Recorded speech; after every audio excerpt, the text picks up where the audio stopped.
Hello and welcome back. Today we are talking about the first book in the Expanse series, Leviathan Wakes. It is quite the big boy here, not quite 600 pages. Um, my first experience with the Expanse, I hadn't watched the TV show before, so I jumped right into this to see what it was all about. So, what is it about? Well, this world, or should I say, this solar system that this story takes place in, humans have achieved interplanetary travel. They have colonized Mars. There are giant space stations built into asteroids that go around near Saturn and other places. And it's far enough in the future where there are some people who are living on Mars and in the belt, they call it, on these space stations, who have not grown up with normal gravity, the gravity of Earth.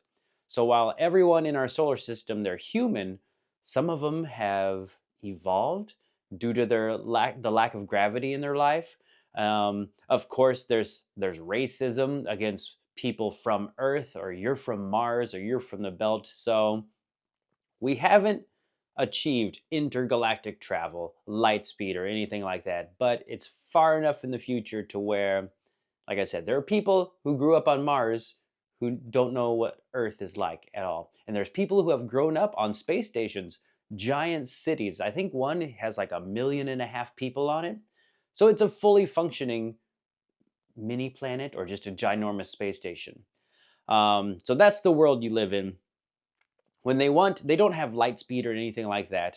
If they want to go really fast in a spaceship, I do like this in this book that if you want to go fast, it's going to, push you back in your seat, and you can only go so fast before you pull so many G's that the crew will pass out.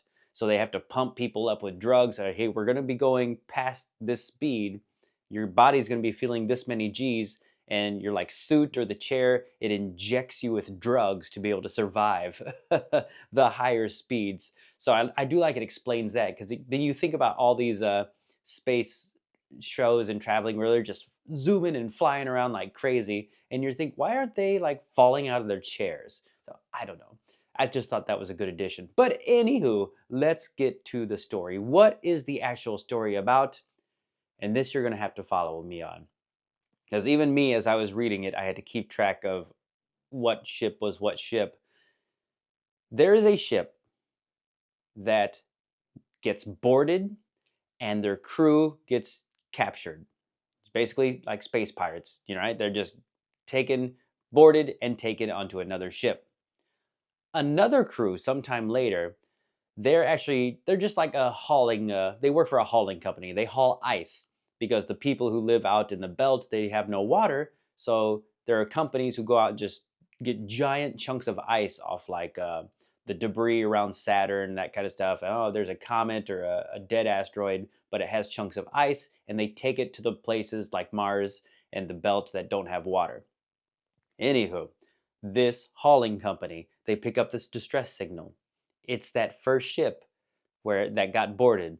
They go aboard, they check it out, and as they're on that ship, their ice hauling ship gets blown out of the sky by some other ship that just magically appears on radar, has some kind of stealth technology.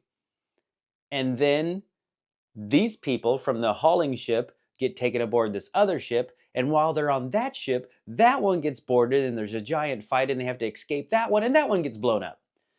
And this all happens pretty quick, and to the point where the character's like, can I just be on a ship that doesn't get blown up in 5 minutes?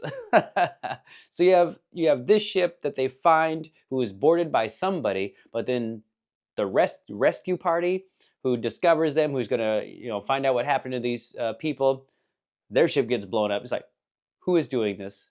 Why are they doing it? What's going on here? Do they belong to Mars? Are these like the Martian Navy? Is this some kind of like a other, alliance group out here? It gets a little complicated, and it took a bit for me to figure out all exactly who was on what side and what's going on. But it's basically, it boils down to really that first ship. Why would they attack that first ship? Who boarded that ship? Why did they take the crew off that ship? And you kind of get the story from two different people. One is a captain from the rescue ship, or I should say the rescue ship, the ice hauler, the one who discovers the damaged floating ship that initially got boarded and the crew was captured. You follow him around, and the four people who survive after his ship gets blown up for some reason.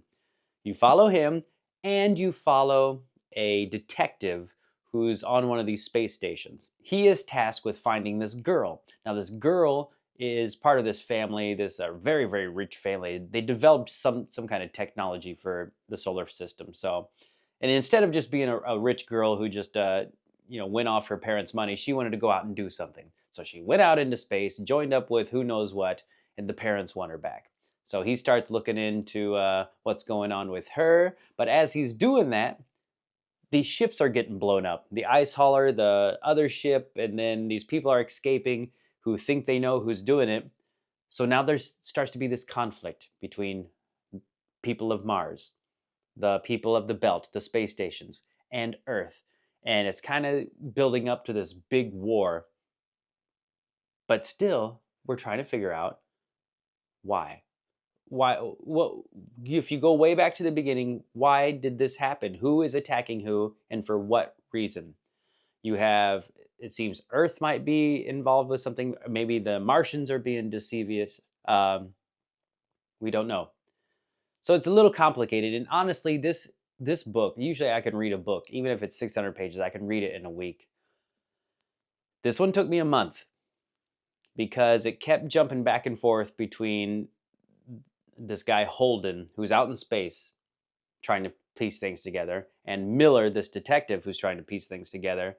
And it just kind of felt like it was stumbling along. And anytime anything interesting happened with the guy out in space, we went back to the detective who was still doing a lot of menial work.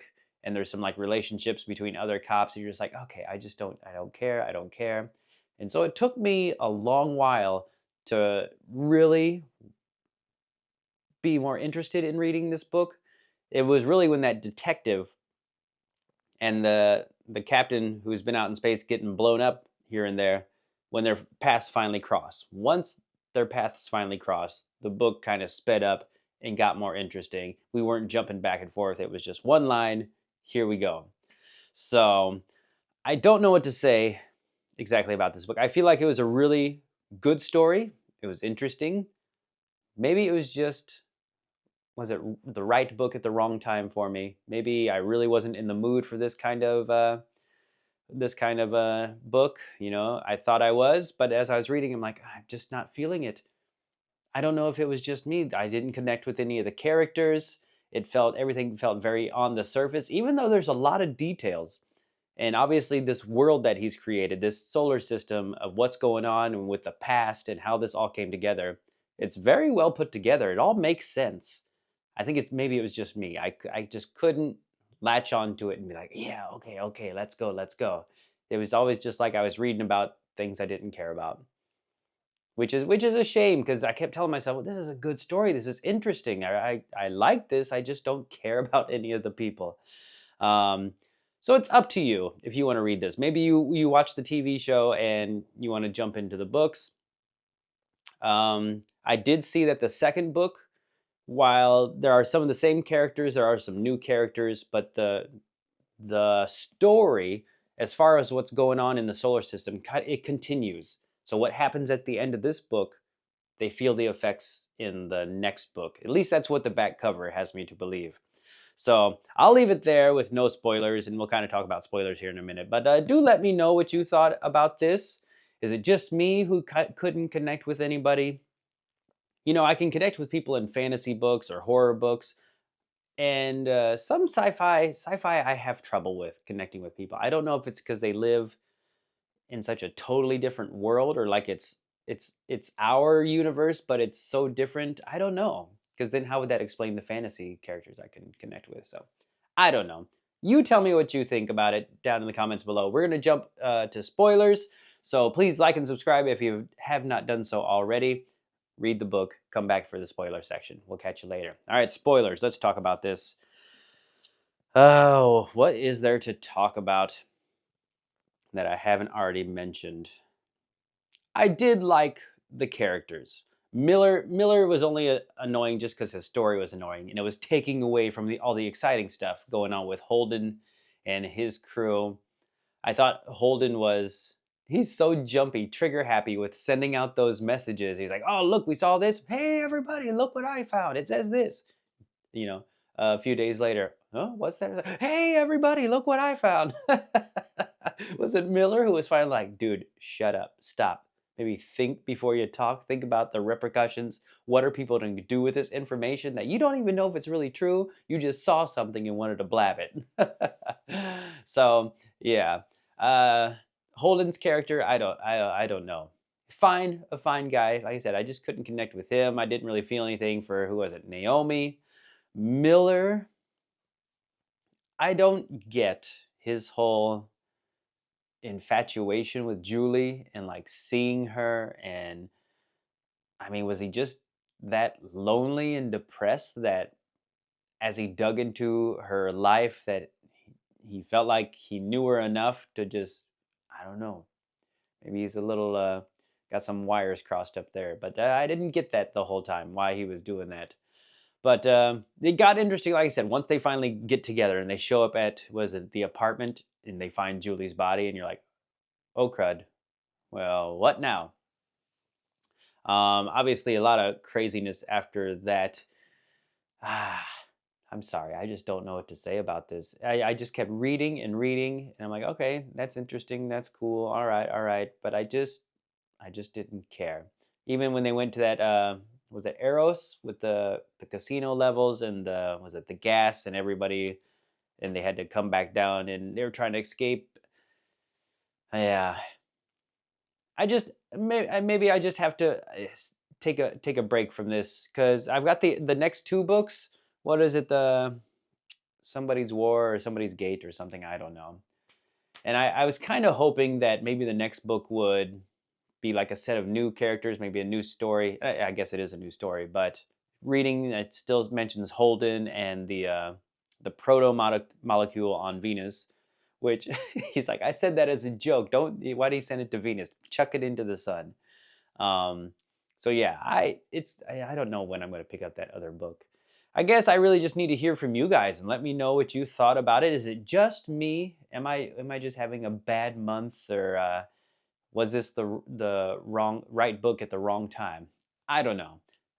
I don't want to go on and blab about something when I'm just not feeling it. So please do comment below. Let me know what you thought about it. Maybe you'll loosen up some thoughts, some interesting thoughts I had about it. But I'll pick it up again someday. But for now, I am going to jump in probably to this Robin Hobb series. I got that other dungeon crawler that's going to be coming up later in November. So some different things I'm going to try before I jump back into the Expanse. Please like and subscribe to the channel if you've not done so already. I will catch you next time. See ya.